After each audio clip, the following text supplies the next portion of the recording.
Friends, তোমালোকক মোৰ YouTube চেনেললৈ স্বাগতম জনাইছোঁ। আজি মই তোমালোকক বৰগীত কবিতাটোৰ 1 নম্বৰীয়া প্ৰশ্ন উত্তৰ কিছুমান দিবলৈ ওলাইছোঁ। 1 নম্বৰ প্ৰশ্নটো হৈছে, তোমাৰ পাঠ্যপুথিৰ অন্তৰ্গত বৰগীতটিত কবিয়ে বান্ধৱ বুলি কাক সম্বোধন কৰিছে? উত্তৰ: পাঠ্যপুথিত অন্তৰ্গত বৰগীতটিত কবিয়ে বান্ধৱ বুলি হৰিক সম্বোধন কৰিছে। 2 নম্বৰ প্ৰশ্নটো হৈছে, তোমাৰ পাঠ্যক্ৰমত অন্তৰ্ভুক্ত শ্ৰী শ্ৰী মাধৱদেৱ বিৰচিত বৰগীতটো কি ৰাগৰ? উত্তৰ হৈছে, পাঠ্যক্ৰমত অন্তৰ্ভুক্ত শ্ৰী শ্ৰী মাধৱদেৱ বিৰচিত বৰগীতটো বসন্ত ৰাগৰ। 3 নম্বৰ প্ৰশ্নটো হৈছে, মাধৱদেৱৰ সাহিত্যিক জীৱনৰ কীৰ্তিস্তম্ভ কি? উত্তৰ: মাধৱদেৱৰ সাহিত্যিক জীৱনৰ কীৰ্তিস্তম্ভ নামঘোষা।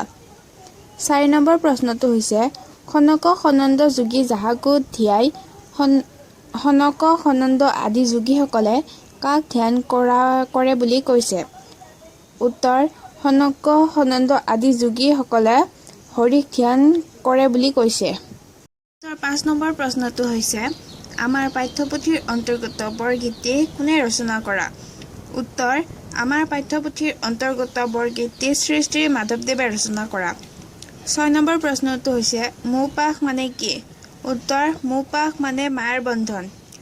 7 নম্বৰ প্ৰশ্নটো, মাধৱদেৱৰ জন্মস্থান ক'ত? উত্তৰ: মাধৱদেৱৰ জন্মস্থান লখিমপুৰ জিলাৰ নাৰায়ণপুৰৰ লেটেকুপুখুৰীত। 8 নম্বৰ প্ৰশ্নটো হৈছে, মাধৱদেৱে ৰচনা কৰা বৰগীতৰ সংখ্যা কিমান? উত্তৰ: মাধৱদেৱে ৰচনা কৰা বৰগীতৰ সংখ্যা 157টা। 9 নম্বৰ প্ৰশ্নটো হৈছে, কৃপা কৰা নাৰায়ণ চোৰ মুখ পাশ। চোৰ শব্দৰ অৰ্থ কি? চোৰ শব্দৰ অৰ্থ হৈছে ছিঙি দিয়া। 10 নম্বৰ প্ৰশ্নটো হৈছে, মাধৱদেৱৰ ক'ত মৃত্যু হৈছিল?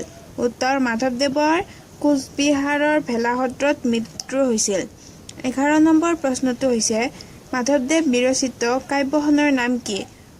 উত্তৰটো: মাধৱদেৱ বিৰচিত কাব্যখনৰ নাম ৰাজখুই কাব্য। 12 নম্বৰ প্ৰশ্নটো হৈছে, মহাপুৰুষ মাধৱদেৱে শিক্ষা জীৱন ক'ত আৰম্ভ কৰে?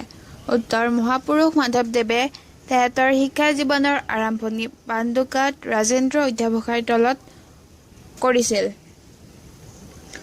13 নম্বৰ প্ৰশ্নটো হৈছে, মাধৱদেৱ কোনজন গুৰুৰ প্ৰিয়তম শিষ্য আছিল? উত্তৰ: মাধৱদেৱ শংকৰদেৱৰ প্ৰিয়তম শিষ্য আছিল।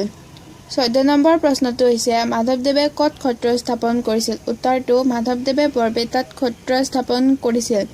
15 নম্বৰ প্ৰশ্নটো হৈছে, নামঘোষাক আৰু কি নামেৰে জনা যায়? উত্তৰ: নামঘোষাক হেজাৰী ঘোষা নামেৰেও জনা যায়। 16 নম্বৰ প্ৰশ্নটো হৈছে, অৰ্জুন ভঞ্জন নাটকখন কোনে ৰচনা কৰিছিল? উত্তৰ: অৰ্জুন ভঞ্জন নাটকখন শ্ৰী শ্ৰী মাধৱদেৱে ৰচনা কৰিছিল। 17 নম্বৰ প্ৰশ্নটো, মাধৱদেৱৰ বৰগীতটিৰ মাজেৰে কি ভক্তিৰ ভাৱ প্ৰকাশ পাইছে?